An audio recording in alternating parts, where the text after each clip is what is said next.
Start करते हैं नया टॉपिक आज आपका प्रोजेक्टाइल मोशन, जो कि बहुत इंपॉर्टेंट टॉपिक है आपके लिए। ठीक है, तो इसमें बेसिक कॉन्सेप्ट देखेंगे, खासकर वेक्टर मेथड से यहाँ अप्लाई करेंगे हम लोग। इस बात को समझना है यहाँ पे कैसे कर रहे हैं अप्लाई। तो आपको बेसिक इक्वेशन पता होगा यहाँ पे कि प्रोजेक्टाइल का इक्वेशन होता कैसा है। अगर मैथमेटिकली बात करें, ठीक है, अगर मैथमेटिकली बात करें तो आपको पता है क्वाड्रेटिक इक्वेशन को हम लोग कैसे रिप्रेजेंट करते हैं। So we can write here y is equal to ax minus b x square, या फिर y equal to ax plus b x square, ऐसा आपका हो सकता है। या फिर इसको हम चाहे तो ऐसे बोल सकते हैं आप लोग y equal to x square minus b x के टर्म में। तो कहने का मतलब ये हुआ, जो एक्स स्क्वायर का कोएफिशिएंट अगर आपका पॉजिटिव होगा, ठीक है, या एक्स स्क्वायर का कोएफिशिएंट अगर आपका नेगेटिव होगा, तो जब पॉजिटिव होगा ग्राफ आपका ऐसा बनता है। ठीक है, ये ग्राफ ऐसा जाता है आपका, और नेगेटिव वाला ग्राफ कैसा बनता है, इस तरह से बनता है। तो मुझे पता किसी बॉल को अगर थ्रो किया जाए, अगर किसी बॉल को किसी एंगल पे थ्रो करोगे, ऐसे करके फेंकोगे यहाँ पे यू के साथ कोई एंगल थीटा देकर, तो ऑब्वियसली बॉल कैसा होगा आपका, हमेशा दो मोशन फॉलो करता है। ग्रेविटी के अंदर बॉल फेंकने पे हमेशा दो मोशन फॉलो करेगा, या तो लीनियर इक्वेशन बनेगा या तो आपका प्रोजेक्टाइल इक्वेशन बनेगा। क्लियर है? जैसे मान लो ऊपर फेंक रहे हैं ना बॉल को, तो बॉल कैसे जाएगा, ऊपर जाएगा या फिर नीचे आएगा वाई डायमेंशन में। या फिर अगर एंगल बनाकर फेंको तो कैसा बनेगा बॉल आपका, ऐसा जाएगा। ये बात क्लियर है? तो जब ऐसा पाथ को फॉलो करेगा, तो मैंने बताया इस पाथ को फॉलो करने के लिए इक्वेशन कैसा रिप्रेजेंट करते हैं हम लोग, इसका इक्वेशन कैसा होना चाहिए, a लेस देन 0। तो कहने का मतलब y कैसा होना चाहिए, y equal to minus a x square plus b x का इक्वेशन बनना चाहिए।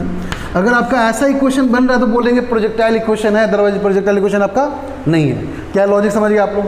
कोई दिक्कत है यहाँ पे? अच्छा, अब सुनना अच्छे से। तो हम लोग क्या करने जा रहे हैं, प्रोजेक्टाइल इक्वेशन से range, time of flight, maximum height, ठीक है, ये सब सारे पोर्शन निकालने जा रहे हैं। कुछ इंपॉर्टेंट क्वेश्चंस करेंगे जो आपको आईआईटी वगैरह में आने के चांसेस रहते हैं। तो फोकस करो यहाँ पे, देखो कैसे निकालते हैं चीज़ों को। ये आपका बेसिक था। पहले किसी बॉल को अगर ऊपर फेंका जाए तो बॉल हमेशा दो पाथ को फॉलो करेगा, या तो लीनियर या तो प्रोजेक्टाइल। अब प्रोजेक्टाइल का मतलब कैसा होना चाहिए, ये पाथ फॉलो करना चाहिए, बिकॉज बॉल को फेंकने पे ऑब्वियसली बात है बॉल ऐसे तो नहीं जाएगा ना, अर्थ से ऊपर ही जाएगा, इस तरह से आएगा। तो इस तरह से आने का मतलब इक्वेशन हमेशा क्वाड्रेटिक में ऐसे रिप्रेजेंट होना चाहिए, a value should be less than 0। ठीक है, अगर नेगेटिव रहा तो हमेशा इस पाथ को फॉलो करेगा जो हम यहाँ पे ड्रॉ करने वाले हैं। अब देखना इसका कॉन्सेप्ट थोड़ा बढ़िया है, आपको कैलकुलेशन यहाँ करना पड़ेगा। जैसे से बोलेंगे कैलकुलेशन करने, उस कैलकुलेशन करना है यहाँ पे। अगर कैलकुलेशन नहीं करोगे समझ में नहीं आएगा, बिकॉज तुम्हें साथ साथ करना पड़ेगा मेरे, याद रखना इस बात को। ठीक है, आपको इतना पता है वेक्टर मेथड के लिए। मान लो, ध्यान दो क्या बोलने जा रहे हैं। अगर सपोज करो किसी ऑब्जेक्ट को, किसी बॉल को ऊपर फेंका गया ऐसे, यू इसके पास स्पीड है, थीटा एंगल फेंका गया है। ठीक है, तो u के बारे में क्या बोलोगे, u कैसे हम रिप्रेजेंट करेंगे? क्या u vector can be written as u x i cap plus u y j cap? बोलो, कोई दिक्कत? अरे अगर ऑब्वियसली बात थीटा एंगल फेंकोगे तो एक आपका u x आएगा, एक आपका u y आएगा, जिसको आप u cos थीटा बोलते हो, और u y को क्या बोलते हैं, u sin थीटा। तो बताओ u x कितना हो गया, u। देखो पूरा फॉर्म वेक्टर में रिप्रेजेंट करेंगे, ध्यान देना इस बात को। आपको फील करवा देंगे यहाँ पे कि ऐसे कैसे लिखा गया इस चीज़ को। नाउ u y कितना होगा आपका, u साइन थीटा, कोई प्रॉब्लम? तो यू एक्स आपका आई कैप में कहने का मतलब क्या, एक्स वाले डायरेक्शन में, यू वाई आपका जे कैप कहने का मतलब कौन सा डायरेक्शन में, आपका वाई वाले डायरेक्शन में। नाउ अगर वेलोसिटी की बात की तो आपका इनिशियल स्पीड था, इनिशियल स्पीड से यहाँ पे फेंका गया इस तरह से, तो पता फाइनल स्पीड में कितना वैल्यू आएगा, क्या लिखोगे? v क्या होता है, v equal to u minus u plus a t होता है कि नहीं होता है? तो काम करते हैं, इसको x और y के लिए लिख लेते हैं, है ना। वी एक्स कितना होगा, u x plus x into t, और वी वाई कितना होगा, u y plus a y into t. मतलब हम बस सेम चीज़ देखना चाह रहे हैं कि आपका वेलोसिटी जो फाइनल जहाँ पे निकालने जा रहे हैं वो आपका एक्स एक्सिस में कैसा होगा, वो आपका वाई एक्सिस में कैसा होगा। बात क्लियर है यहाँ पे? अच्छा, तो बताओ वी वाई कितना लिखोगे, वी वाई क्या आप ऐसा लिखोगे, u y minus g t, कोई दिक्कत? और वी एक्स क्या लिखोगे, u x plus a x t है ना आपका। तो यू एक्स प्लस, अच्छा एक्सेलरेशन इन एक्स क्या होगा आपका, जैसे आपको पता है ना एक्सेलरेशन इन एक्स यहाँ पे कितना होगा, 0। एक्सेलरेशन इन वाई कितना होगा, माइनस जी। जब बॉल को अर्थ से ऊपर फेंकेंगे ऐसे, तो एक्सेलरेशन सिर्फ वाई में होगा ना, नीचे की तरफ होगा, एक्स में कितना होगा, 0। तो एक्सेलरेशन एक्स कितना होगा, 0। एक्सेलरेशन वाई कितना होगा, माइनस जी। तो ये वैल्यू यहाँ पुट कर देंगे, तो कितना होगा, 0 इंटू टी। तो कितना फाइनल आपका v x equal to u x आ गया, और वी वाई कितना आ गया, u y minus g t आ गया। थोड़ा सा पॉज करना, हो गया। तो आप ये सिंपलेस्ट पार्ट समझ गए यहाँ पे। चलो अब थोड़ा सा वेक्टर मेथड्स देखते हैं, इसका आंसर कैसे निकालना है, क्योंकि मैंने आपको डायरेक्टली आंसर निकालना पहले से ही सिखाया हुआ है कि आपको डायरेक्टली कैसे निकालना है, लाइक फॉर्मूला पुट करके इस मेथड से पुट करके निकालना सिखाया पहले से ही। हम लोग देखेंगे वेक्टर मेथड से कैसे निकालना है, प्रोजेक्टाइल के अंदर रेंज कैसे निकालेंगे, मैक्सिमम हाइट कैसे निकालेंगे, टाइम ऑफ फ्लाइट कैसे निकालेंगे, टाइम ऑफ एक्सेंट कैसे निकालेंगे, टाइम ऑफ डिसेंट कैसे निकालेंगे, और कुछ ब्यूटीफुल न्यूमेरिकल्स कैसे सॉल्व करेंगे यहाँ पे। ठीक है, अब देखो, अब मान लो आपको पता है कि एक्सेलरेशन इन एक्स कितना होता है, जल्दी बोलो कितना होता है 0। एक्सेलरेशन इन वाई कितना होता है माइनस जी। क्या ऐसा बोल सकते हो यहाँ पे माइनस जी जे कैप। अगर बॉल को अर्थ के सरफेस के ऊपर फेंका गया ना ऐसे, तो अब बॉल ऊपर जा रहा तो ग्रेविटी एक्सेलरेशन किधर का है, नीचे का यहाँ पे, तो नीचे रहेगा तो कौन सा डायरेक्शन देंगे माइनस जी जे कैप। अच्छा बताओ एक्सेलरेशन इन वाई यहाँ बोल रहे हैं ना, अब बताओ एक्सेलरेशन वाई ए वाई कैसे लिखोगे आप। क्या इसको आप डीवी बाई डी टी लिख सकते हो, क्या इसको डीवी बाई डी टी लिख सकते हो, बोलो कोई दिक्कत। So DV by D T can be written in minus G J cap, कोई दिक्कत बोलना, जहाँ प्रॉब्लम बताते जाना, कोई प्रॉब्लम यहाँ पे बोलो। Acceleration can be written d v by D t, differentiation का फॉर्म में कैसे लिखेंगे d v by velocity, change in velocity. हाँ हाँ, चेंज इन वेलोसिटी। अच्छा अब इसको राइट में ट्रांसफर करो, क्या हो जाएगा d v is equal to minus g t t j cap, बोलो कोई दिक्कत, कोई प्रॉब्लम यहाँ पे। अब इसको इंटीग्रेट कर लें, कोई प्रॉब्लम, कितना हो जाएगा, ये हो जाएगा u से v हमारा, है ना, तो क्या हो जाएगा v minus you, v minus you, और u कितना हमारा u x i cap plus u y, तो क्या लिख लें यहाँ पे बोलो v minus u x i cap minus u y j cap, कोई दिक्कत, इज इक्वल टू कितना हो जाएगा minus g t j cap, बोलो कोई प्रॉब्लम यहाँ पे, कोई दिक्कत यहाँ तक क्वेश्चन लाने में आपको, कोई दिक्कत यहाँ तक अभी तक। अब एक काम करो ना, इसको इधर सेंड कर दो, ठीक है, इसको इधर सेंड कर दो। अच्छा यहाँ पे ये आपका था वेलोसिटी डायरेक्टली यहाँ पे आ चुका है, अब इसको इधर सेंड करो, क्या हो जाएगा आपका, ये हो जाएगा v इज इक्वल टू, ठीक है, तो ये हो जाएगा यू एक्स, इस दोनों को इधर सेंड करो, क्या हो जाएगा u x i cap positive आ जाएगा। अच्छा जे कैप यहाँ पे ऐड हो जाएगा, तो क्या हो जाएगा plus u y minus g t j cap, बोलो कोई दिक्कत, कोई प्रॉब्लम हो तो बताना यहाँ पे। तो आप इक्वेशन कैसे लिखते थे आप, क्या आप इक्वेशन ऐसे लिखते थे क्या, v equal to u plus a t, क्या ए के प्लस भी फॉर्म दिख रहा है क्या, u y minus g t का फॉर्म दिख रहा है क्या, कोई दिक्कत, v equal to u plus a t, u की जगह कितना यू एक्स आ गया, आई की जगह कितना u y minus g t आ गया, क्लियर यहाँ पे। पॉज कर दो, पॉज स्टार्ट करो, चलो ना आप देखो यहाँ पे कि ये आपका इक्वेशन लास्ट वाला क्या आया था, v equal to u x i cap, ध्यान समझना छोटे लोग, u y minus g t j cap, ध्यान समझना, ये बातों को समझ में आ गया। हम यहाँ पर पूरा फॉर्म वेक्टर फॉर्म में करवा रहे हैं आपको, ठीक है, ध्यान सुनना। आप इसको रिलेट करना इक्वेशन से जो अब तक आप 9th क्लास से पढ़ते आए थे, काइनेमेटिक या गैलीलियो इक्वेशन जिसको बोलते हैं, v equal to u plus a t, वही चीज़ तो लिखा हो यहाँ पे भी है ना। अब ये चीज़ देखो, ध्यान दो, अगर वेलोसिटी को लिखेंगे डायरेक्ट आपका डिस्टेंस के टर्म में, तो कैसे लिखोगे d r by D t, ये बन जाएगा d r by D t that equal to u x i cap plus u y minus g t का जे कैप, ठीक है, डी टी को ट्रांसफर करो उस तरफ, क्या बन जाएगा आपका, ये बन जाएगा d r is equal to, ये आपका r initial to r final, ठीक है, इज इक्वल टू कितना हो गया u x d t transfer करो, क्या हो जाएगा u x into d t i cap plus u y minus g t into d t j cap, बोलो कोई दिक्कत यहाँ पे। अब क्या कर ले, दोनों तरफ इंटीग्रेशन कर लेना, कोई दिक्कत, इंटीग्रेशन करते क्या बन जाएगा आपका ये r final minus r initial, that is equal to क्या बोलोगे यू एक्स टी, कोई दिक्कत, u x t into i cap, ये कितना हो जाएगा u y t minus half g t square j cap, देखो कैसे, चलो ध्यान छोटू, ये जी टी डी टी है ना, तो जी टी डी टी क्या होगा, थोड़ी देर पहले बताए थे, जी टी डी टी कितना हो जाएगा टी स्क्वायर बाई टू, तो ये बन गया टी स्क्वायर बाई टू, ये क्या था यू वाई डी टी, तो यू वाई डी टी कितना हो जाएगा यू वाई इंटू टी आ जाएगा, तो ये पूरा फॉर्म सॉल्व हो गया। अच्छा ये फॉर्म आप देख रहे हो ना, ये फॉर्म डिस्प्लेसमेंट का देख रहे हो आप, अब ये दो फॉर्म को बताएगा, ठीक है, ये फॉर्म बता रहा है एक बार आपका रेंज के लिए, एक बार आपका दिखाएगा मैक्सिमम हाइट के लिए दिखाएगा, क्योंकि हम जब निकालते हैं किसी बॉल को जब फेंकेंगे तो दो पोर्शन दिखेगा हम लोग को, या तो मैक्सिमम हाइट निकालोगे या तो इसका क्या निकालोगे, रेंज निकालोगे, क्या लॉजिक ले यहाँ पे, कोई दिक्कत है यहाँ तक ना। ये पोर्शन किसके लिए है, एक्स डायरेक्शन के लिए, ये पोर्शन किसके लिए है, वाई डायरेक्शन के लिए। कहने का मतलब ये जो डिस्टेंस निकालेगा दैट इज इन एक्स, और ये जो डिस्टेंस निकालेगा दैट इज इन, तो यहाँ पे x कितना आ गया आपका, बोलो तो x कितना आ गया u x into T, very good, y कितना आ गया, जल्दी बोलो y कितना आ गया यू वाई टी माइनस, बोलो कोई दिक्कत। अच्छा तो यहाँ t कितना हो जाएगा, बोलना तो जल्दी फटाफट। इस इक्वेशन से t कितना आएगा, x अपॉन में ux। ये t वैल्यू यहाँ पुट कर दो, इसमें पुट कर दो, बताओ आपका y कितना है, जल्दी फटाफट, जल्दी करो जल्दी करो। इनिशियल r कितना होगा, जब ये बॉल फेंकना स्टार्ट किए उस टाइम पे r कितना होगा, इनिशियली कितना, कौन सा पोजीशन पे, 0। तो ये कितना हो गया, 0। तो क्या लिखोगे, r final equal to ux t i cap plus u by t minus half g t square, जो ये फॉर्म रिप्रेजेंट कर रहा है x एक्सिस के लिए और ये फॉर्म रिप्रेजेंट कर रहा है आपका y एक्सिस के लिए। So we can calculate from here x equal to ux t, यहाँ t equal to x upon x निकाल लोगे और ये t वैल्यू यहाँ पुट कर दो, आपको y का आंसर आ जाएगा। जल्दी फटाफट करो आप। तो आपको वहाँ पे दिख सकता है y equal to u by t minus half g t square, ठीक है, एंड क्या हमारा x equal to ux t, यही था ना। अच्छा, तो ये टाइम क्या हो जाएगा आपका x अपॉन में ux। अभी काम करते हैं, टाइम का वैल्यू यहाँ पुट करते हैं इक्वेशन में, क्या हो जाएगा u y into x upon में, बोलते जाना ux minus half g x upon में ux का होल स्क्वायर। ना कोई दिक्कत यहाँ तक नहीं होना चाहिए, आगे बढ़ते हैं ना। तो आपको पता है u y कितना था हमारा, u साइन थीटा था कि नहीं था, ux कितना था हमारा, u cos थीटा था कि नहीं था।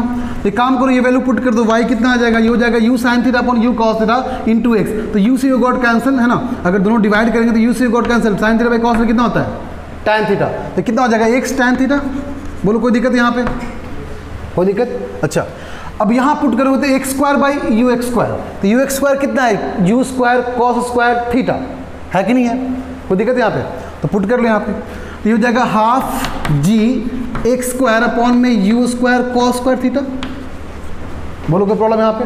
अच्छा, अब इसको थोड़ा सा और अच्छे से रिप्रेजेंट करते हैं आपके लिए, ताकि समझ में आपको, आप फील कर सको जो स्टार्टिंग में बोलना चाह रहे थे उसका फीलिंग आना चाहिए। देखो कैसे, अब ध्यान सुनना, क्या इसको हम यहाँ पे ध्यान सुनना, क्या इसको y equal to tan theta into x लिख लें, बोलो कोई दिक्कत। अच्छा, माइनस ये हाफ ये g बाई टू है ना, ये g by two into you square cos square theta, x square को बाहर कॉमन कर ले, इसको a बोल लो मान लो, या इसको b बोल लो और इसको पूरे को a बोल लो। कैसा इक्वेशन बन गया, देखो तो y equal to b x minus, आपको शुरू से क्या बता रहे थे, क्या शुरू से ही बात बोल रहे थे क्या, कि अगर a का वैल्यू एक्स स्क्वायर कॉसेन अगर नेगेटिव होगा तो आपका ग्राफ कैसा बनेगा, करेक्ट। क्या इसका मतलब ये इक्वेशन रिप्रेजेंट कर रहा है जब भी कोई प्रोजेक्टाइल मोशन होगा तो उस ग्राफ ऐसा स्लोप होना चाहिए। क्या प्रूफ मिल गया हम लोग को, क्या फीलिंग आ गया हम लोग यहाँ पे। तो इस चीज़ को समझ सकते हैं यहाँ पे कि y equal to b x minus x square जो हमारा आया, ए नेगेटिव आ गया हमारा। अब ये आपका बहुत ही इंपॉर्टेंट इक्वेशन है आपका, इससे बहुत सारे क्वेश्चन IIT में आते हैं, ठीक है। अब इसको समझाएंगे कैसे कैसे क्वेश्चन करना हम लोग को। इसको फटाफट पहले कॉपी करो फिर आगे बढ़ते, जल्दी पॉज कर दो। तो इस इक्वेशन से पता चल गया आपको कि ये क्वेश्चन बता रहा है y equal to x tan theta minus half g x square u square cos square theta. हम चाहते हैं इसको और फॉर्म में रिप्रेजेंट कर सकते हैं। लाइक देखो, अगर मान लो आपका इक्वेशन ऐसा है यहाँ पे कि y equal to x tan theta, ठीक है, minus g x square upon में 2u square cos square theta, यहाँ पे ऐसे लिखा हुआ है। हम चाहते हैं इसको और किसी फॉर्म में रिप्रेजेंट कर सकते हैं। देखो कैसे कर सकते हैं, क्या इसको सिमिलरली ऐसे लिख सकते हैं y equal to x tan theta minus, ध्यान सुनना, minus g x square upon में 2u स्क्वायर। तो क्या 1 बाई कॉस को ऊपर सेक स्क्वायर थीटा लिख सकते हैं, कोई रोकेगा यहाँ पे, क्लियर है। अब बताओ क्या y equal to x tan theta भी लिख सकते हैं, अब minus g x square upon में 2u स्क्वायर और sec square theta 1 plus tan square theta में लिख सकते हैं। तो दोनों टर्म कैसे बन गया, टैन के टर्म में आया कि नहीं आया, आया। अच्छा, यहाँ पे दो फॉर्म दिख रहा होगा, एक बार थीटा के लिए स्क्वायर दिख रहा होगा और थीटा के लिए पावर 1 दिख रहा है, एक बार एक्स का पावर 1 दिख रहा है, एक बार एक्स पावर 2 दिख रहा है। मतलब कहने का यहाँ पे ये हुआ, दो वेरिएबल हम लोग यहाँ पे दिख रहे हैं, एक थीटा के लिए वेरिएबल है, एक आपका एक्स के लिए वेरिएबल है। क्या लॉजिक क्लियर है आपका। अच्छा, अब यहाँ पे देख सकते हैं, हम बोल सकते हैं यहाँ पे थीटा के लिए क्वाड्रेटिक इक्वेशन बन रहा है, एक बार आपका डिस्टेंस के लिए क्वाड्रेटिक इक्वेशन बन रहा है। दो चीज़ ध्यान रखना, हम जो टॉपिक पढ़ने वाले हैं, जो प्रोजेक्टाइल मोशन का मतलब आपका क्या होता है कि जब कोई बॉल को फेंका जाएगा, जब किसी बॉल को फेंका जाएगा किसी पर्टिकुलर स्पीड के साथ, किसी पर्टिकुलर एंगल के साथ, तो मैंने आपको बोला कि जब भी किसी बॉल को फेंका जाएगा ऊपर की तरफ, हमेशा दो टाइप का पाथ फॉलो करेगा, या तो स्ट्रेट लाइन ऊपर जाएगा नीचे आएगा, या तो एंगल फेंकोगे तो क्या होगा, एक पाथ को फॉलो करेगा। मुझे नहीं पता था कैसा पाथ है, मुझे पता ही नहीं कैसा पाथ है, बट हम जब फाइनली क्वेश्चन सॉल्व किए तो यहाँ से पता चला पाथ कैसा है। क्या तुम लॉजिक समझ गए?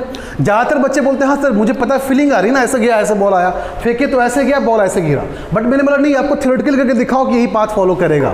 तो मैंने थ्योरेटिकली प्रूफ किया आपको कि यही पाथ फॉलो क्यों करेगा, बिकॉज इक्वेशन कैसा बन रहा है, y equal to b x minus a x square, और जब ये आपका नेगेटिव हो जाए तो पाथ कैसा फॉलो करता है, मैं पैराबोला का हमेशा डाउन की तरफ गिरता हुआ।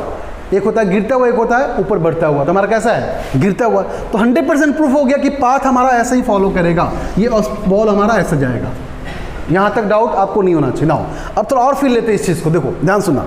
अगर बॉल आपका ऊपर गया है, ठीक है, तो एक टाइम पे मैक्सिमम हाइट को फॉलो करेगा, मैक्सिमम हाइट पे जाएगा ही जाएगा।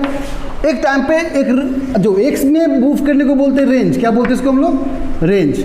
जब बॉल ऊपर जाएगा, ध्यान सुनना, जब बॉल ऊपर जाएगा तो एक टाइम पे उसका वेलोसिटी ऊपर क्या हो जाएगा, 0। और जिस टाइम पे बॉल वेलोसिटी ऊपर 0 हो गया, उस टाइम बॉल का मैक्सिमम हाइट होगा कि नहीं होगा।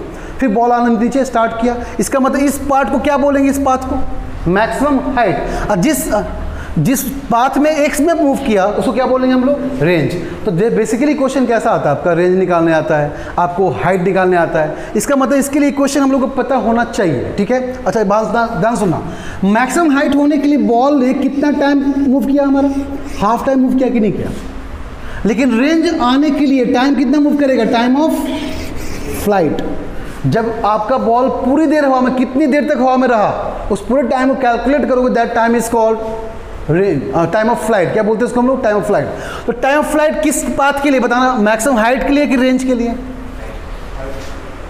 टाइम ऑफ फ्लाइट की बात कर, जितनी देर बॉल हवा में रहा, तो बॉल कितनी देर यहाँ पे हवा में रहेगा, यहाँ से लेकर यहाँ तक। तो यहाँ से यहाँ तक क्या निकाल रहे हो आप, रेंज। आपको पता है डिस्टेंस क्या होता है, speed into time, speed into time. तो आप अगर मान लो इसका रेंज निकालने के लिए, अगर इसका स्पीड आपको पता है यू कॉस थीटा, अब पूरे टाइम से मल्टीप्लाई कर दो, क्या आ जाएगा आपका, रेंज आएगा नहीं आएगा। अच्छा अगर हाइट की बात करें, ध्यान सुना, तो हाइट की बात करेंगे तो ये टाइम कौन सा लेंगे, हाफ वाला टाइम लेंगे। तो जब तक बॉल का स्पीड 0 नहीं हुआ उसको बोलते हैं टाइम ऑफ एक्सेंट। जैसे बॉल का स्पीड 0 होगा, हाफ वाला टाइम, इसको बोलते हैं टाइम ऑफ एक्सेंट। फिर यहाँ चलना स्टार्ट करेगा, फिर पाथ पे गिरेगा, उसको बोलते हैं टाइम ऑफ डिसेंट। बात समझ गए। अब पूरी देर बॉल हवा में रहा, उसको क्या बोलते हैं, टाइम ऑफ फ्लाइट। इसका मतलब क्या, time of flight is equal to time of ascent plus time of descent बोल सकते हैं। TF is equal to TA plus TD। Logic ले यहाँ पे, क्या ये बात समझ गए। पूरा जो टाइम लगा बॉल को यहाँ से यहाँ गिरने में, that time is called time of. जब बॉल का स्पीड 0 हुआ, मैक्सिमम हाइट तक पहुंचा, that time is called time of. जब नीचे गिरना स्टार्ट किया, that time is called time of. तो टाइम ऑफ फ्लाइट कितना हो, जल्दी बोलो, TA प्लस, बोलो कोई दिक्कत यहाँ पे क्या, यहाँ पे आपको लॉजिक में ही डाउट हो रहा है क्या। कॉपी करना, कॉपी कर लो फटाफट जल्दी। आपको पता है कि ये जो ग्राफ होता है बेसिकली, है ना, एक्स वर्सेस टी का जो ग्राफ होता है, अगर इसके ऊपर स्लोप ड्रॉ किया जाए, that slope is called speed. ये तो पता ही होगा बात आपको, ठीक है। ये जो ग्राफ किसका है, एक्स वर्सेस टी का। ये एक्स क्या डिफाइन करता है, डिस्टेंस को कि डिस्प्लेसमेंट को। हमेशा जो आपको बोलते हैं, हमेशा क्या डिफाइन करता है, हमेशा हमेशा डिस्प्लेसमेंट डिफाइन करता है, डिस्टेंस कभी डिफाइन नहीं करता है। तो जब ध्यान दो, जब बॉल ऊपर गया और बॉल नीचे आया तो क्या 0 हो गया। बॉल ऊपर जाएगा, नीचे आएगा, डिस्प्लेसमेंट आपका 0 हो जाएगा। तो हम ऐसा बोल सकते हैं कि बॉल का पूरा टाइम ऑफ फ्लाइट को मूव करने में डिस्प्लेसमेंट कितना हो गया उसका, 0। बात समझे, टाइम ऑफ फ्लाइट निकालना हम लोग को ना। तो देखो टाइम ऑफ फ्लाइट मतलब क्या, बॉल यहाँ से चलना स्टार्ट किया, बॉल यहाँ से चलना स्टार्ट किया, फिर नीचे आया, ठीक है। डिस्प्लेसमेंट मतलब जहाँ स्टार्ट किया वहीं पहुँच गया ना। ध्यान सुनना, जहाँ से स्टार्ट किया इसको y इक्वल टू 0 क्या बोलते हैं इसको हम लोग, रेफरेंस पॉइंट कहाँ हमारा y इक्वल टू 0 पे। ये चलना स्टार्ट किया, फिर कहाँ पहुँच गया, फिर से हमारा 0 पे। तो डिस्प्लेसमेंट कितना हो गया। ग्राफ हमेशा ध्यान रखना, इस बात को एकदम दिमाग में फिक्स कर लो आज के बाद से। ये ग्राफ हमेशा डिस्प्लेसमेंट वर्सेस टाइम का होता है, डिस्टेंस वर्सेस टाइम का नहीं होता है। डिस्टेंस तो हमें निकालना पड़ता है, जैसे जो कॉम्प्लेक्स पार्ट बनता है क्वेश्चन का हमारा, जो IIT एडवांस में क्वेश्चन पूछ सकता है उसके ऊपर। बट जब भी आप वैल्यू पुट करते हो, लाइक बॉल मान लो आपको बोल रहे हैं S equal to UT plus half AT square. ध्यान सुनो, अगर इसमें आपको T इक्वल टू 2 सेकंड में आप S निकालना चाहते हो, T इक्वल टू 2 सेकंड में निकालना चाहते हो, तो ये आपका T इक्वल टू 2 सेकंड में जो S वैल्यू देगा क्या देगा, हमेशा वो डिस्प्लेसमेंट देगा, कभी डिस्टेंस आपका। अगर समझ में आ गया इस बात को हमेशा ध्यान में रखना। आप जो वैल्यू पुट करते हो T यहाँ पे ना, दैट ऑलवेज गिव्स डिस्प्लेसमेंट, ना कि डिस्टेंस कभी नहीं मिलता उससे। बात समझ गए आप क्या बोलना चाह रहे हैं, ओके। तो डिस्प्लेसमेंट इक्वल डिस्टेंस तभी पॉसिबल है जब मान लो आप समझ करो स्कूल से घर गए, ठीक है। तो मान लो ऐसे, तो ये जो डिस्टेंस मूव किए ना, ये डिस्टेंस बिकम्स इक्वल टू यहाँ पे डिस्प्लेसमेंट। तो इस केस में इक्वल हो जाता है, इसलिए उस टाइम पे T इक्वल 2 सेकंड पे डिस्टेंस भी सेम रहेगा और डिस्प्लेसमेंट भी सेम रहेगा। बात समझ गए। या फिर ऐसे बोल लो यहाँ पे देखो, किसी बॉल को मान लो यहाँ से ऊपर फेंका गया, ठीक है, ये 5 मीटर ऊपर गया, मैंने पूछा डिस्टेंस कितना, 5 मीटर, डिस्प्लेसमेंट कितना, 5 मीटर, बट बॉल नीचे आ जाएगा तो डिस्टेंस कितना, 10 मीटर, डिस्प्लेसमेंट कितना, 0 मीटर। बात समझे? जब तक बॉल एक ही डायरेक्शन में एक ही पॉइंट पे मूव किया, साथ साथ यहाँ तक एक मैक्सिमम पॉइंट तक पहुंचा, तब तक distance becomes equal to displacement, उसके बाद कभी इक्वल नहीं हो पाएगा। इसलिए इस क्वेश्चन में याद रखना, इसमें जब भी आप पुट करोगे इसकी जगह, इसे निकालने के लिए टी के जगह पर जब भी कोई क्वेश्चन वैल्यू पुट करते हो, दैट गिव्स ऑलवेज डिस्प्लेसमेंट, ना कि क्या ये लॉजिक क्लियर हो गया? अच्छा, तो तुम ये बताओ कि यहाँ से यहाँ बॉल मूव किया, ठीक है, बॉल यहाँ से यहाँ मूव किया, तो ये कौन सा टाइम है? Time of flight. अच्छा, टाइम ऑफ फ्लाइट जब होगा तो आपका डिस्प्लेसमेंट कितना? जब डिस्प्लेसमेंट 0 पुट करके निकाल दे, क्या हमें टाइम ऑफ फ्लाइट निकल जाएगा? क्या लॉजिक समझे क्या बोलना चाह रहे हैं? टाइम ऑफ फ्लाइट जब भी निकालना हो तो क्या करना पड़ेगा हम लोग को? Displacement equal to 0। तो पुट कर लेते हैं ना, सिंपल से क्वेश्चन निकाल लेते टाइम ऑफ फ्लाइट के लिए। देखो तो क्या ऐसे पुट कर ले, आपको पता है s y is equal to क्या होगा? U y t minus half g t square. बोलो कोई दिक्कत यहाँ पे, कोई प्रॉब्लम? एस वाई को 0 पुट कर लो, क्या डिस्प्लेसमेंट क्या हो गया वाई में आपका? 0। तो ये क्या बन जाएगा? U y into time of flight minus half g time of flight का। कोई दिक्कत यहाँ पे? तो इसको इधर सेंड कर लो ना, डायरेक्टली सेंड करो, कितना हो जाएगा? ये हो जाएगा आपका half g t f square equal to u y into t f. T f क्या हो जाएगा? कैंसिल। क्या निकालना आपको? टी एफ ही निकालना ना। टी एफ कितना हो जाएगा बताओ? यू वाई अपॉन में, sorry 2 v u y upon में जी, ये है ना, 2 जाएगा उस तरह, क्या होगा? 2 यू अपॉन जी। कोई दिक्कत यहाँ पे? तो जनरली आपको टाइम फ्लैट ऐसे याद होना चाहिए, 2 यू वाई अपॉन जी याद करना। ज़्यादातर बच्चे कैसे याद करते हैं? देखो यू वाई वैल्यू पुट करो, कितना हो जाएगा? यू वाई कितना होता है? यू साइन थीटा अपॉन में जी। ज़्यादातर बच्चे इसको ये याद करते हैं, 2 यू साइन थीटा अपॉन जी याद करते हैं, बट मैं क्या सजेस्ट कर रहा हूँ आपको हमेशा याद करने के लिए? 2 यू वाई अपॉन जी। इससे आपको क्लियर रहेगा हमेशा। समझ गए बात को? इससे क्लैरिटी मिलेगी आपको, बिकॉज आपने सॉल्व किया प्रॉपर तरीके से वेक्टर मेथड से, आपने फिल किया इस चीज़ को। तो 2 यू वाई अपॉन जी क्या बता रहा है आपका? टाइम ऑफ फ्लाइट बता रहा है। कब बता रहा है? जब डिस्प्लेसमेंट आपका क्या हो गया? 0 हो गया। लॉजिक क्लियर है? Now in the same way आपको मैक्सिमम हाइट मान लो निकालना है। क्लियर है? तो मैक्सिमम हाइट कैसे निकालोगे आप? देखो कैमरा फोकस करो, देखो ध्यान दो, ये पोर्शन यहाँ पर clear, 2 u sine theta upon में जी। तो v square minus u square equal to क्या होता है? 2gh। क्लियर है? अच्छा, जब आप लाइक मैक्सिमम हाइट निकालने जा रहे हो तो आपका एक्स पोर्शन यहाँ पे कितना हो जाए? क्या इसको ऐसे लिख ले? 0 equal minus u y square is equal to 2g h maximum, जो निकालना हम लोग को। अच्छा, तो ये कितना हो जाएगा? एच मैक्सिमम, अच्छा माइनस 2g, बिकॉज बॉल कहाँ आ रहा है? जब बॉल ऊपर जा रहा है तो जी कितना आपका? नेगेटिव है ना, तो ये माइनस माइनस कैंसिल। ठीक है, एच मैक्स कितना हो जाएगा बताओ? तो एच मैक्स आपका यू वाई स्क्वायर अपॉन में 2g आया। अभी वैल्यू पुट कर दो यहाँ पे, ठीक है, और वैल्यू पुट कर दो तो यू वाई स्क्वायर कितना हो जाएगा? 2 u square sine square theta, ध्यान सुनना, अपॉन में 2g, 2 से 2 गॉट कैंसिल, कितना आ गया? You square sine square theta upon में जी। ये आपका आ गया एच मैक्सिमम। कॉपी कर लो फटाफट। हाँ, यू वाई कितना? 2 यू साइन थीटा ना, 2 यू साइन थीटा का होल स्क्वायर, तो 4 बन जाएगा हमारा। ये क्या बन जाएगा? 4 यू स्क्वायर, तो 2 से 2 कैंसिल, जाएगा 2 u square sine square theta. ये कुछ गलत किए हैं क्या? So we get h max as u y value put करो, कितना होगा? U square sine square theta upon में कितना हो गया? 2g। ये मिल गया हम लोग को एच मैक्स। पॉज कर लो की जाए तो आपको पहले ही समझा चुके रेंज का मतलब क्या होता है। रेंज का मतलब कौन सा पाथ? क्या यही पाथ आपका रेंज है? इस पाथ में स्पीड कैसा है? ux की यू वाई ux, और टाइम कौन सा है? Time of flight. तो क्या ux को टाइम ऑफ फ्लाइट से मल्टीप्लाई कर दो, क्या आ जाएगा? रेंज आ जाएगा। तो क्या, क्योंकि रेंज क्या है? डिस्टेंस ही तो है। डिस्टेंस क्या होता है? स्पीड इनटू स्पीड कितना? ओनली x में, और टाइम कितना? पूरा। बात समझ गए? क्या लॉजिक क्लियर? क्या बोलना चाह रहा है? मैंने क्या बोला फिर से सुन लो। रेंज निकालना तो रेंज सिर्फ x को बता रहा है ना। रेंज मतलब distance, distance is speed into time. Speed किस डायरेक्शन में? x वाला डायरेक्शन में। टाइम कितना लगा? पूरा टाइम ऑफ फ्लाइट। तो क्या ऐसा बोले ux into time of flight? बोलो कोई दिक्कत, कोई प्रॉब्लम यहाँ तक? अच्छा, ux कितना आपका? u cos theta. Time of flight कितना आपका? 2u sin थीटा अपॉन में जी सॉल्व कर लो।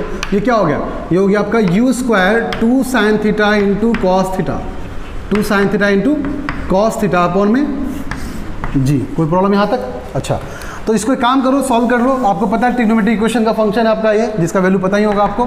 सो we get range is equal to u square 2 sine theta cos theta को बोलते हैं साइन 2 थीटा बोलते हैं। क्या बोलते हैं इसको? साइन 2 थीटा अपॉन में जी। यहाँ तक कोई दिक्कत आपको नहीं होना चाहिए ना। एच कितना आपका, एच भी लिख लो यहाँ पे। तो एच मैक्स जो हमारा आया है वो कितना, you square sine square theta upon में जी। अब थोड़ा फील करना है इस चीज़ को, जो नेक्स्ट स्टेटमेंट बोलेंगे बहुत इंपॉर्टेंट स्टेटमेंट आपके लिए रहेगा। तो डायरेक्टली क्वेश्चन यहाँ पे आता है कि रेंज मैक्सिमम कब होगा। देखो रेंज आपका डिपेंड कर रहा है यू पे, जी पे, साइन पे। तो यू तो जिस स्पीड से फेंकोगे तो कांस्टेंट हो गया, जी भी क्या हो गया कांस्टेंट, बचा क्या साइन। तो साइन जब मैक्सिमम एंगल शो करेगा क्या वही हमारा रेंज मैक्सिमम होगा। साइन का मैक्सिमम वैल्यू कितने एंगल मिलता है आपको 90 डिग्री पे। इसका मतलब 2 थीटा की जगह पे कितना होना चाहिए 90। इसका मतलब 2 थीटा आपका 90 डिग्री होना चाहिए सर नो मैक्सिमम होने के लिए। तो थीटा कितना होना चाहिए 45 डिग्री। तो 45 डिग्री पे अप्रोच करेगा मैक्सिमम रेंज को अप्रोच करेगा। लेकिन हाइट की बात की जाए तो यू कांस्टेंट, जी कांस्टेंट, बचा क्या ओनली साइन। और साइन तो यहाँ पर थीटा ही लिखा हुआ है। तो थीटा कितना होना चाहिए डायरेक्टली मैक्सिमम 90 डिग्री। तो थीटा इक्वल टू 90 डिग्री पे बॉल को फेंकोगे तो आपका मैक्सिमम हाइट मिलेगा। तो थीटा 45 फेंकोगे तो आपका मैक्सिमम रेंज मिलेगा। कहने का मतलब ये हुआ कि बॉल एग्जैक्टली ऊपर ही जाना चाहिए, थोड़ा भी एक्स में डेविएशन नहीं होना चाहिए। 90 मतलब ये अर्थ का सर्फेस हो गया ना, तो अर्थ के सर्फेस से ऐसे फेंकना चाहिए आपको, ऐसे फिर ऐसे वापस आएगा। तो एंगल कितना है 90 डिग्री। थोड़ा भी डेविएट कर दोगे तो एक्स में ट्रेवल कर देगा। एक्स में ट्रेवल करने का मतलब वाई को थोड़ा सा डाउन कर देगा। यही रीजन है कि 90 में फेंकना होगा। फटाफट कॉपी कर लो इसको। अगर किसी बॉल को फेंका गया ऐसे, किसी ऑब्जेक्ट को फेंका गया ऐसे, इसको लगा t1 टाइम और मान लो इसको लगा t2 टाइम, ठीक है। और ये पार्ट मान लो सेम है, हाइट क्या है दोनों का सेम है। तो मान लो यहाँ पे लगा t1 टाइम, इसको लगा यहाँ पे t2 टाइम। तो ऑप्शन 4 यहाँ पे आपके लिए हैं कि बताओ क्या होगा, t1 इक्वल टू t2 या फिर t1 ग्रेटर देन t2 या फिर t1 लेस देन t2 या t1 नॉट एंड t2 या ऐसे नन ऑफ दिस कर लो, नन ऑफ दिस। ऐसे क्वेश्चन जब भी आ जाए फोकस ये करो क्या सेम है इन दोनों में, क्या सेम है, क्या सेम है एच वाई। मैक्सिमम हाइट यहाँ पे क्या है सेम है। अच्छा मैक्सिमम हाइट यहाँ पे सेम है तो चेक करो वहाँ पे क्या होता है maximum y, u y square upon में 2g। अच्छा टाइम की बात करते हैं, टाइम कितना होता है आपका, जल्दी बोलो। टाइम फ्लाइट कितना होता है यू वाई स्क्वायर अपॉन में, जल्दी बोलो देख के बताओ।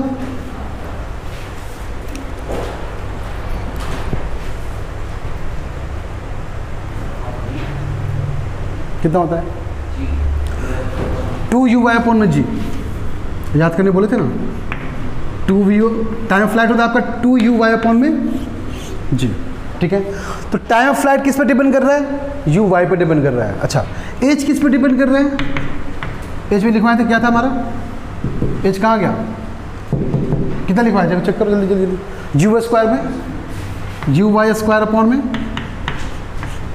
जी, यही था ना, कोई क्लियर है यहाँ पे। अच्छा तो एच आपका डिपेंड कर रहा है यू वाई पे, टाइम ऑफ फ्लाइट डिपेंड कर रहा है यू वाई पे। तो दोनों क्या हो गया आपस में सेम, तो टाइम भी क्या हो जाएगा सेम।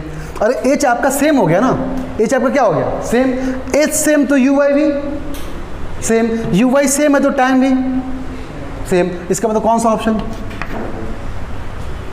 क्लियर है बात, लॉजिक समझ गया क्या, कोई डाउट आपको यहाँ पे। कांस्टेंट टर्म है ये तो दोनों के लिए हो ना, t1 के लिए भी 2 आएगा, t2 के लिए भी 2 आएगा, ये दोनों तो कांस्टेंट है। टाइम फ्लाइट बेसिकली किस पे डिपेंड किया, यू वाई पे डिपेंड किया कि नहीं किया। तो यू वाई पे डिपेंड किया तो मुझे पता है एच में यू वाई आ रहा है कि नहीं आ रहा है। तो एच तो दोनों का क्या है, तो एच सेम तो यू वाई भी, तो यू वाई सेम तो टी भी, तो दोनों टाइम क्या हो जाएगा आपस में, लॉजिक समझे।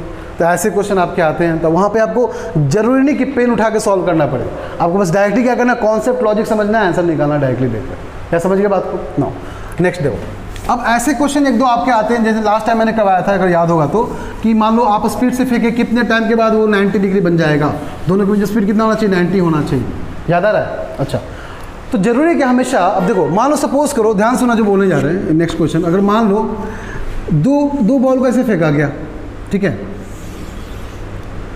इस बार क्या सेम है, रेंज सेम है। मान लो सपोज करना कि एक को फेंके यहाँ पे हम 40 डिग्री पे और दूसरे को मान लो फेंकते हैं हम 51 डिग्री पे, ठीक है। अच्छा, तो दोनों में रेंज किसका मैक्सिमम होगा? रेंज तो सेम दे रखा है। चलो हम यहाँ पे थोड़ा सा क्वेश्चन को यहाँ पे बस ऐसे करके छोड़ देते हैं, क्वेश्चन को बस ऐसे ही करते हैं। कितना, एक को फेंका गया 40 डिग्री पे, एक को फेंका गया 51 डिग्री पे, तो रेंज किसका मैक्सिमम होगा? हाँ, ध्यान सुनो, रेंज मैक्सिमम कितने एंगल पे होता है? हाइट मैक्सिमम 90 पे होता है, रेंज मैक्सिमम कितना बताया था, कितने डिग्री पे होता है? 45 डिग्री। बात समझे? तो 45 डिग्री होने के लिए ये कितना डिग्री आगे और ये कितना पीछे? पीछे जल्दी पीछे, कौन पहले पहुंचेगा 45 के पास? तो मान लो इसका नाम 1, इसका मान लो 2, तो कौन जल्दी होगा? 1। तो किसका रेंज मैक्सिमम? 40 वाले का रेंज मैक्सिमम। ऐसे क्वेश्चन अटेम्प्ट करना है। आपको पता है 45 डिग्री मैक्सिमम रेंज मिलता है, बट जो अप्रोच करेगा पहले 45 को, उसी का रेंज क्या होगा हमेशा। अब लॉजिक समझ गया, कोई दिक्कत है यहाँ पे? अच्छा, एक क्वेश्चन और। अब अगर मान लो कि आपका स्पीड दे रखे हम यहाँ पे, सपोज करना ये u स्पीड है जिसका वैल्यू मान लो कितना है, 30 मीटर पर सेकेंड मान लो इसका है, जो 37 डिग्री मान लो बना रहा है, 53 डिग्री मान लो बना रहा है, ठीक है। तो मैंने पूछा किसी टाइम के बाद, ठीक है, किसी टाइम के बाद सपोज करो 83 डिग्री जब बनाएगा उस टाइम पे स्पीड इसका कितना होगा? किसी पर्टिकुलर टाइम के बाद इसका एंगल कितना होगा? 83 डिग्री। तो कहने का मतलब ये हुआ ना, अगर ये 53 है तो किसी टाइम पे ये कितना एंगल होना चाहिए? कोई दिक्कत, कोई प्रॉब्लम? तो ये आपका 30 कहाँ से निकाले? हॉरिजॉन्टल से निकाले आप ना, बात समझे? तो ये चीज़ आपको मालूम ऐसे मूव किया तो हम ऐसा बोल सकते हैं कि किसी पॉइंट पे ऐसे हॉरिजॉन्टल के साथ कितना बना रहा होगा? कोई दिक्कत, कोई प्रॉब्लम यहाँ पे? अच्छा, तो पहले ये बताओ इसका हॉरिजॉन्टल कितना हो जाएगा? 30 मीटर पर सेकंड फेंका गया तो इसका हॉरिजॉन्टल कितना होगा? 30 cos 53 डिग्री। बोलो कोई दिक्कत, कोई प्रॉब्लम यहाँ पे? कोई दिक्कत यहाँ पे? अच्छा, ठीक, बोला कितने टाइम के बाद स्पीड इसका कितना हो जाना चाहिए, है ना। तो ये पोर्शन मान लो आपका u है, तो ये कितना हो जाएगा? u cos। कोई प्रॉब्लम यहाँ पे? तो क्या कर लोगे? 30 cos 53, ये भी हॉरिजॉन्टल, ये भी, दोनों क्या कर ले? इक्वल कर ले, u निकाल लोगे। सिंपल है, हॉरिजॉन्टल स्पीड इक्वल टू, बस आपको एंगल पता करना। 83 पूछा था ना, तो मुझे पता है 53 ऑलरेडी है, तो किसी टाइम के बाद कितना बना लेगा ये? 30। तो 53 + 30 कितना हो गया? 83। तो सेम हॉरिजॉन्टल यहाँ पे दिख गया हम लोग को। तो क्या करेंगे दोनों को? तो u cos 30 degree equal to u 30 cos 53 degree. यहाँ से क्या निकालोगे अब? डायरेक्टली u निकाल लोगे। क्या लॉजिक क्लियर है? ऐसे क्वेश्चन कर लोगे। अब देखो कुछ क्वेश्चन आपको डायरेक्टली ऐसे आएंगे, अब उस क्वेश्चन पे प्रैक्टिस करना तो घर पे जाकर आराम से कर लेना। बोलेगा बताओ किसी बॉल को 50 मीटर पर सेकंड से फेंका गया, 37 डिग्री है, तो बताओ रेंज कितना होगा, हाइट कितना होगा, टाइम ऑफ फ्लाइट क्या होगा? कुछ नहीं करना है ऐसे क्वेश्चन में। आपको वैल्यू पता है, सब कुछ u पता है, थीटा पता है, सब कुछ पता है। यहाँ पे वैल्यू पुट करो, आंसर निकालोगे। तो बहुत सिंपल टाइप क्वेश्चन हो गया। तो ऐसे क्वेश्चन तो डायरेक्टली सॉल्व होते हैं जबकि एनसीईआरटी में गिवन है, ठीक है। आप लोग ट्राई करना, एससी वर्मा क्वेश्चन ट्राई करना, जो पैकेज ट्राई करना, उसके अंदर आपको ब्यूटीफुल क्वेश्चन देखेंगे, रिलेट करने वाले क्वेश्चन देखेंगे। तो आपको फोकस बेसिकली ऐसे क्वेश्चन में ही करना है।